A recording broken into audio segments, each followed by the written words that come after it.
Every month, the bills arrive. For Sarah, a freelance graphic designer, the hum of her computer, the glow of her monitor, these aren't just tools of her trade. They're constant reminders of expenses chipping away at her income. She works from her modest apartment, converting a corner of her living room into a functional workspace. The electricity, the internet, a portion of the rent. These are all business costs, yet they feel deeply personal, unpaid, and unacknowledged by the system. Many like Sarah face this silent financial drain, operating businesses from their homes, contributing to the economy, yet often missing out on a crucial financial lifeline. This deep dive isn't just about tax forms, it's about the everyday struggle of making ends meet, and how a simple tax provision can change lives.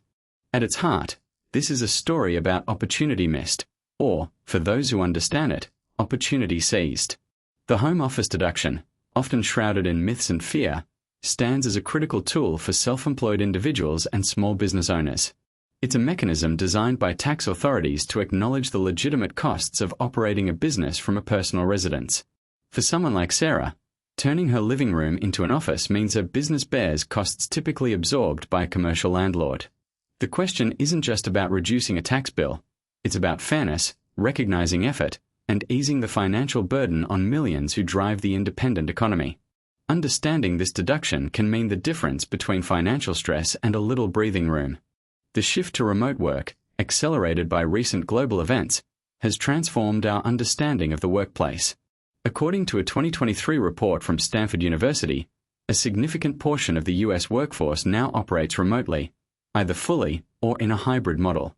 This transition means personal homes are increasingly doubling as business headquarters. But unlike traditional businesses that write off rent and utilities, many home-based entrepreneurs absorb these costs directly. The internet bill, heating, electricity, even wear and tear on their homes, these accumulate.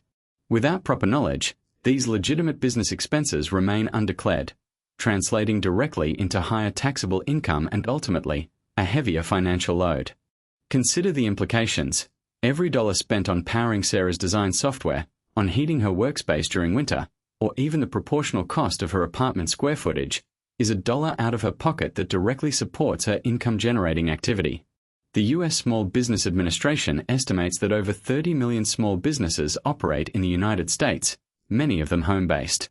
For these entrepreneurs, the distinction between personal and business expenses blurs within the walls of their home. The Home Office Deduction isn't a loophole, it's an acknowledgement of this reality, an attempt to level the playing field and provide legitimate relief for those who turn their homes into places of productivity and enterprise. One of the most pervasive myths surrounding the Home Office Deduction is that it acts as an immediate red flag for an IRS audit. This fear often paralyzes individuals from claiming what they are rightfully owed. However, data compiled by the Transactional Records Access Clearinghouse, or TRAC, at Syracuse University, indicates that overall audit rates have steadily declined for years, especially for individuals. While any deduction can theoretically attract scrutiny, the Home Office Deduction itself is not disproportionately singled out. The IRS is far more interested in clear, consistent record-keeping than in penalizing legitimate claims. The true risk lies in poor documentation, not in the deduction itself. Another common misconception is that a home office must be a completely separate structure, like a detached shed or a dedicated room, to qualify. This isn't accurate. While a separate structure can certainly qualify, the IRS rules, as outlined in Publication 587, permit a deduction for a portion of a room or even part of a structure, provided it meets specific criteria. The key isn't the physical separation by walls, but rather the functional separation. This distinction is crucial for millions like Sarah, who operate from apartments or smaller homes where a dedicated, walled-off room simply isn't feasible. Understanding this nuance unlocks the deduction for a much broader segment of the working population. So, who exactly qualifies for this deduction? Primarily, it's for individuals who are self-employed. This includes independent contractors, freelancers, sole proprietors, and partners in a partnership. Historically, employees who work from home for an employer could also claim a deduction for unreimbursed employee expenses, including home office costs. However, the Tax Cuts and Jobs Act of 2017 suspended this deduction for federal tax purposes from 2018 through 2025. This means for the current tax years, The home office deduction is generally off-limits for W-2 employees, even if their employer requires them to work remotely. This distinction is critical and often misunderstood. The bedrock of qualifying for the home office deduction rests on two critical criteria: regular and exclusive use. The regular use part implies that you use the space for business on an ongoing basis, not just occasionally. This means daily or several times a week, not just once a month. The exclusive use requirement is often where confusion arises. It means the specific area must be used only for your trade or business. If Sarah uses her desk for graphic design work during the day but her kids do homework there in the evenings, it likely fails the exclusive use test. The space cannot serve a dual personal purpose. Let's revisit Sarah. Her apartment is small. Her office is a designated corner of her living room. Can this space truly be exclusive? Yes, with careful planning. If her desk, chair, and computer are set up specifically for her graphic design business, and that corner itself is not used for personal activities like watching TV or dining, it can meet the exclusive use test. This often means visual separation, even if not structural. For example, a folding screen or a cleverly placed bookshelf can delineate the business zone. The IRS is concerned with function not necessarily physical walls, providing a lifeline to those in tight quarters. Beyond regular and exclusive use, the space must also be your principal place of business. This doesn't mean it has to be your only place of business, but it must be where you conduct the most important activities of your business. For instance, if you're an electrician whose primary work is at customer sites but you manage your books, schedule appointments, and order supplies from your home office, that home office can be considered your principal place of business. This distinction is critical for service providers and tradespeople who spend much of their time out of the home, but whose essential administrative functions are performed there. The IRS offers two primary methods for calculating the home office deduction: the simplified option and the regular method.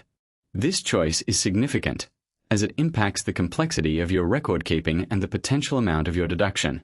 The simplified option, introduced to ease the burden on taxpayers, offers a straightforward calculation but often results in a smaller deduction. The regular method, while requiring meticulous record keeping, allows for a potentially larger write-off by accounting for actual expenses. Understanding the trade-offs between these two paths is crucial for maximizing your financial relief. The simplified option is precisely what its name implies: simpler. Instead of calculating actual expenses, you can deduct a standard amount per square foot of your home office. As per IRS guidelines, for tax years starting in 2014, this amount is $5 per square foot, up to a maximum of 300 square feet. This means a maximum deduction of $1,500. This method eliminates the need to track individual utility bills, insurance premiums, or depreciation. It's a significant time saver and reduces the risk of errors associated with complex calculations, making it particularly appealing for new business owners or those with smaller, clearly defined home office spaces. The simplified option presents a clear trade-off. While it caps your deduction at $1,500, it also removes the complexities of calculating a specific percentage of utilities, mortgage interest, or rent.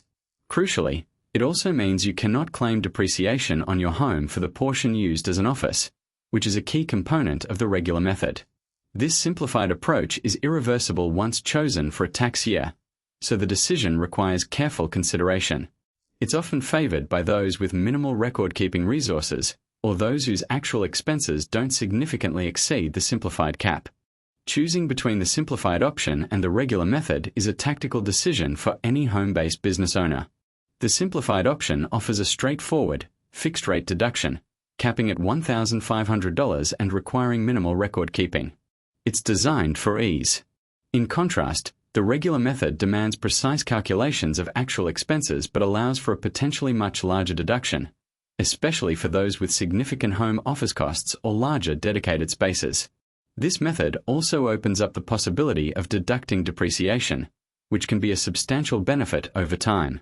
The choice hinges on your specific financial situation and your comfort level with detailed accounting. For those willing to put in the detailed work, the regular method often yields a more substantial deduction. This approach requires you to calculate the actual expenses of operating your home office. This means tracking every relevant cost, from utility bills to insurance premiums, and then determining the business percentage of these expenses. The cornerstone of this method is accurately determining the square footage of your dedicated home office space relative to the total square footage of your home. This percentage then becomes the basis for allocating a portion of your overall home expenses to your business, allowing for a comprehensive and often more lucrative deduction. The core of the regular method is establishing your business use percentage. This is typically calculated by dividing the square footage of your exclusive home office space by the total square footage of your home. For example, if Sarah's dedicated design corner is 100 square feet and her entire apartment is 1,000 square feet, her business use percentage is 10%.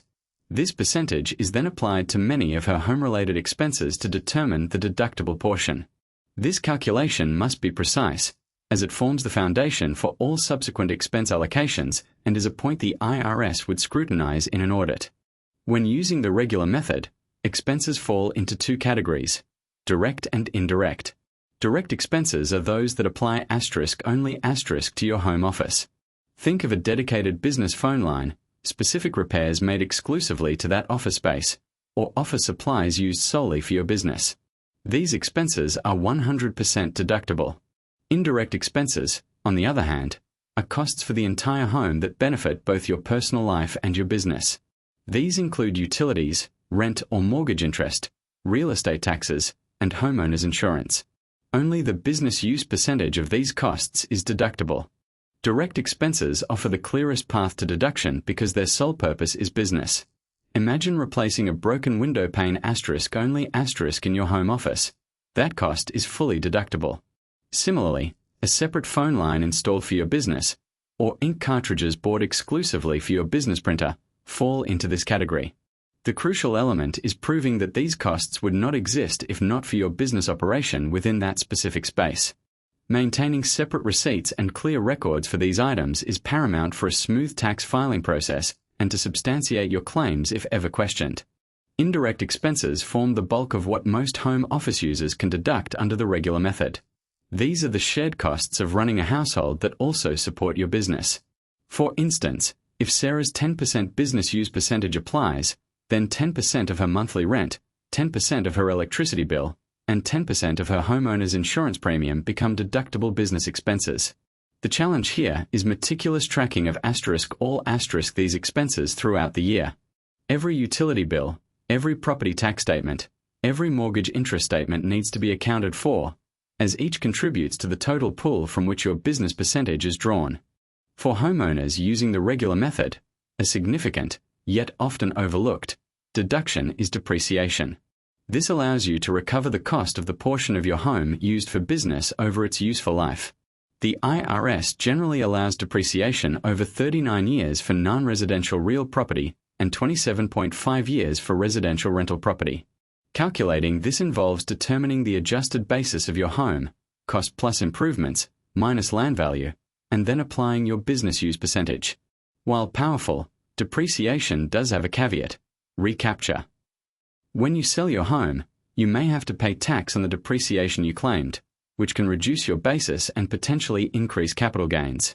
Let's introduce John, a management consultant who owns his home. His dedicated office, a converted guest room, measures 200 square feet in a 2,000 square foot house. His business use percentage is 10%. John's annual mortgage interest is $10,000, real estate taxes $4,000, utilities $3,000, and homeowners insurance $1,200. Using the regular method, 10% of these expenses, totaling $1,820, are deductible. Additionally, he can claim depreciation on the business portion of his home. This example illustrates how for homeowners with significant expenses and dedicated space, the regular method can yield a far greater deduction than the simplified option's $1,500 maximum. The specter of an IRS audit looms large in the minds of many taxpayers. Yet, the statistics paint a less alarming picture.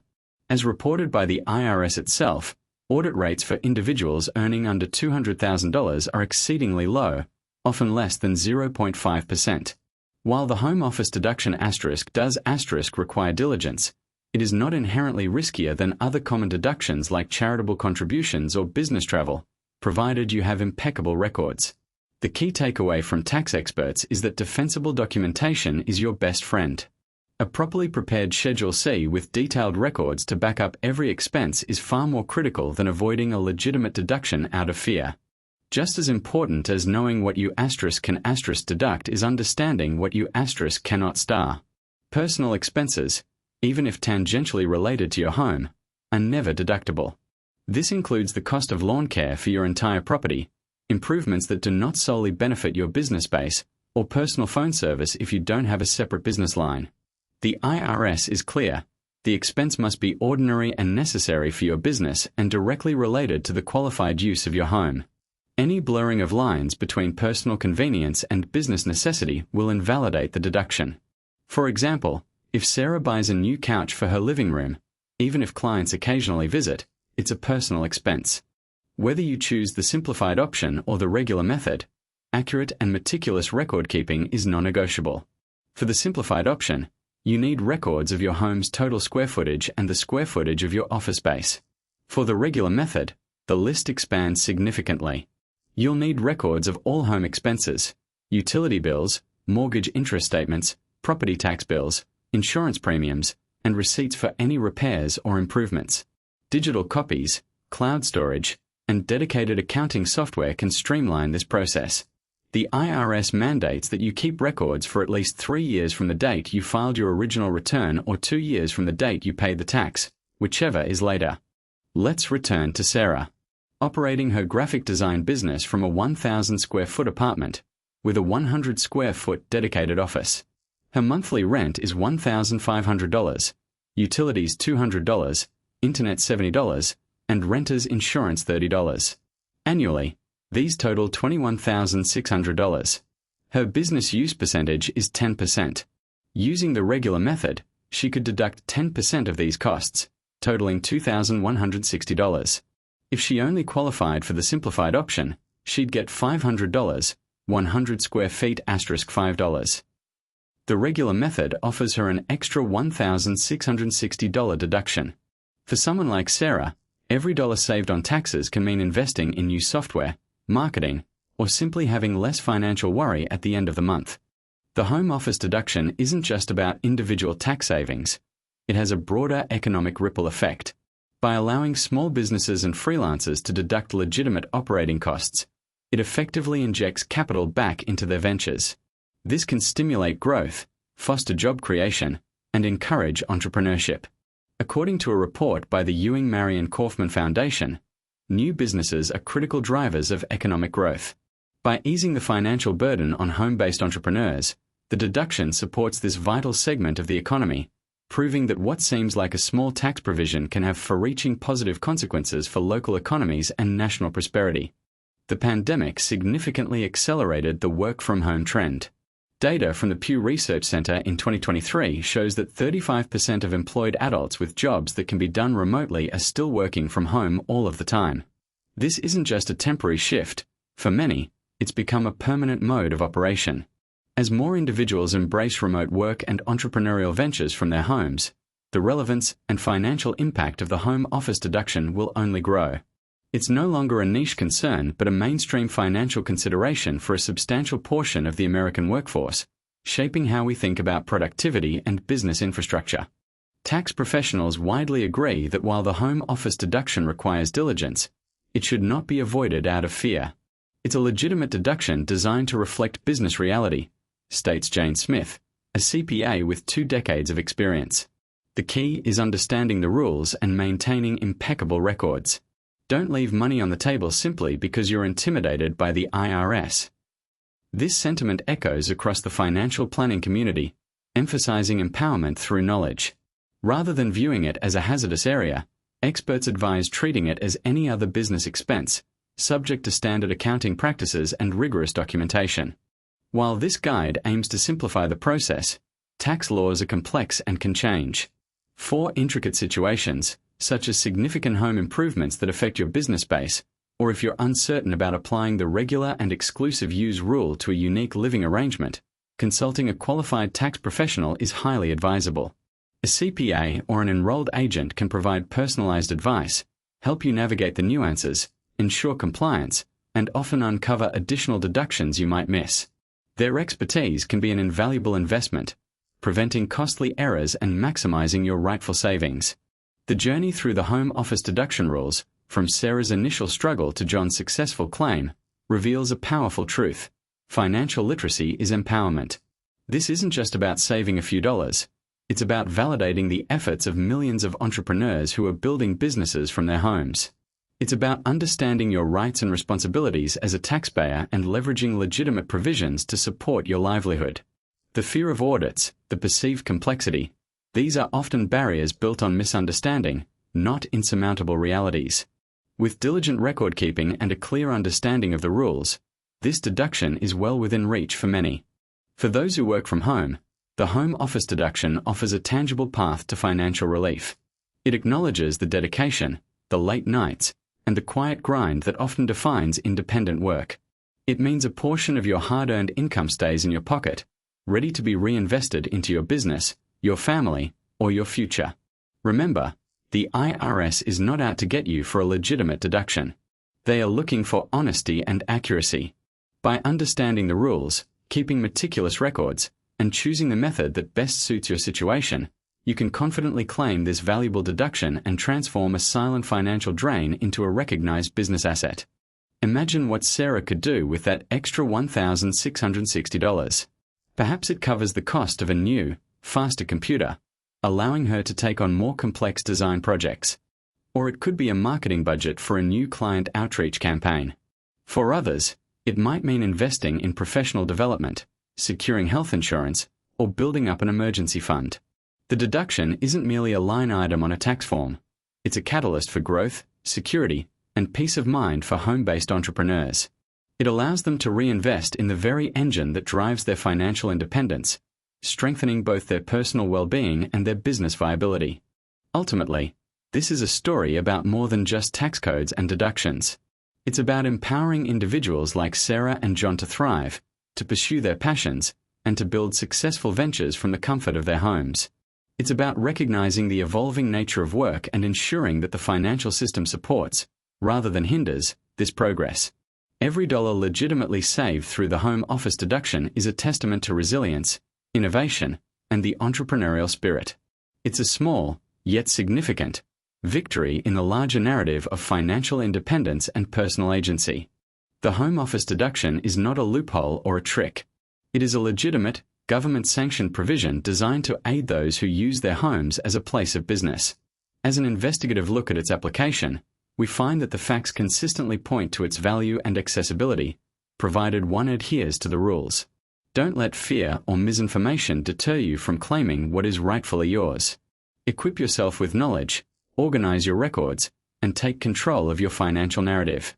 Your home office isn't just a space, it's a valuable asset in your entrepreneurial journey, and it deserves to be recognized as such. To move forward, begin by assessing your current work-from-home setup against the regular and exclusive use criteria. Measure your dedicated business space accurately. Start a system for tracking all home-related expenses, categorizing them as direct or indirect. Consult IRS Publication 587 for the most up-to-date guidelines and worksheets. If you're a homeowner, understand the implications of depreciation. Most importantly, don't delay. The sooner you organize, the more prepared you'll be to claim this deduction confidently come tax season. Your diligence now can translate into significant savings and peace of mind.